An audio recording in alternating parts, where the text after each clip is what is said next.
हमारे वर्तमान के मंडल अध्यक्ष भाई देवेंद्र जी, पूर्व मंडल अध्यक्ष रावजीत जी और उससे भी पूर्व मंडल अध्यक्ष भाई राजवीर जी, पार्टी के सभी पदाधिकारीगण, हमारे पूर्व में जनप्रतिनिधि रमेश प्रधान जी,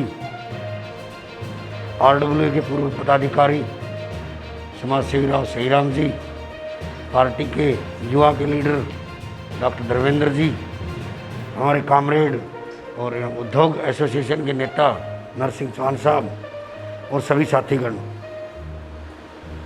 आज आप और हम सब यहाँ हमारी पार्टी के संस्थापक त्यागमूर्ति डॉक्टर श्यामा प्रसाद मुखर्जी के जन्म दिवस पर एकत्रित हुए हैं। उनके शुरुआत किए हुए कार्य को हमारे देश के यशस्वी प्रधानमंत्री श्री नरेंद्र मोदी जी ने अमली जामा तक पहुंचाया है। बहुत एक लंबा समय लगा, क्योंकि देश के अंदर जो सरकार थी वो सरकार तुष्टीकरण की नीति पे चलने वाली सरकार थी। जाति और धर्म के नाम पर लड़ाने वाली सरकारें पूर्व में रही हैं। राष्ट्र के विकास में, राष्ट्र के एकीकरण में उनकी कोई निष्ठा नहीं थी। यही कारण रहा डॉक्टर श्यामा प्रसाद मुखर्जी ने तत्कालीन मंत्रिमंडल से इस्तीफा दिया।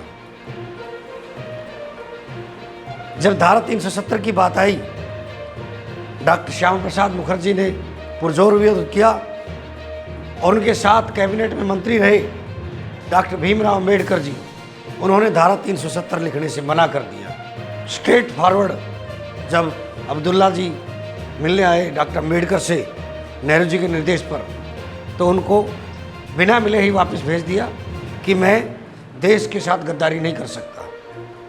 लेकिन पंडित जवाहरलाल नेहरू की जिद के कारण उन्होंने अपने उस समय के जो उनके पार्टी के दूसरे नेता थे गोपालस्वामी अयंगर, उनसे धारा 370 को इसमें ऐड करवाया, जो कि टेम्परेरी प्रोविजन था, जिसके लिए कोई संविधान संशोधन की जरूरत नहीं थी। लेकिन कांग्रेस पार्टी में इच्छा शक्ति नहीं थी, और या ये कहें कि वह इसके ऊपर राजनीति कर रही थी, एक वर्ग विशेष को खुश रखना चाह रही थी। और यही कारण रहा, धारा 370 के कारण इतने लंबे समय तक हमारे देश में एक हमारा अभिन्न अंग जो कश्मीर है, उस पर आतंकवाद हावी रहा। अगर जो निर्णय आज हमारे देश के यशस्वी प्रधानमंत्री नरेंद्र मोदी जी ने इस समय लिया, कांग्रेस को बहुत अवसर मिले, कभी भी अपनी गलती को सुधार सकते थे। आप सबने मुझे बुलाया, आपका बहुत बहुत धन्यवाद, बहुत बहुत आभार।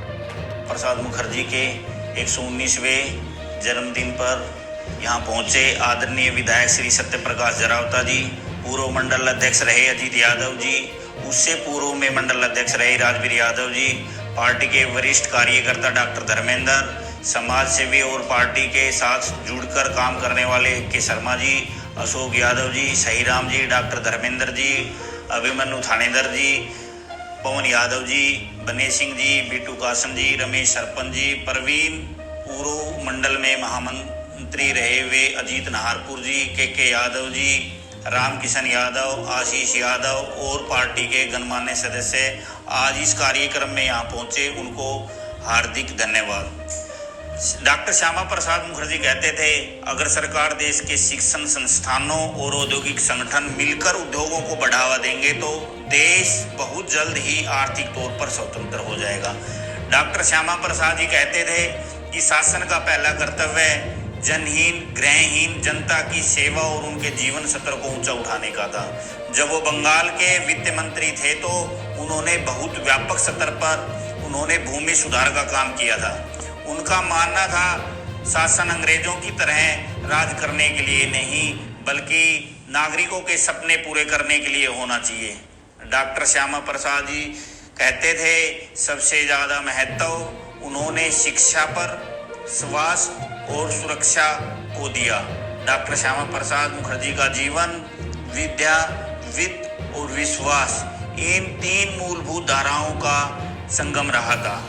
डॉक्टर श्यामा प्रसाद मुखर्जी ने 6 अप्रैल 1950 में उन्होंने मंत्रिमंडल से त्यागपत्र दे दिया और 21 अक्टूबर 1951 को दिल्ली में भारतीय जनसंघ की नींव रखी और वो इसके पहले अध्यक्ष बने।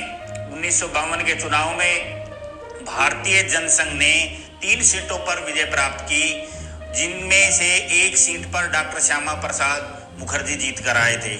आज इस कार्यक्रम में उनको याद किया जा रहा है। ऐसे महान नेता को हमेशा ही याद रखा जाएगा।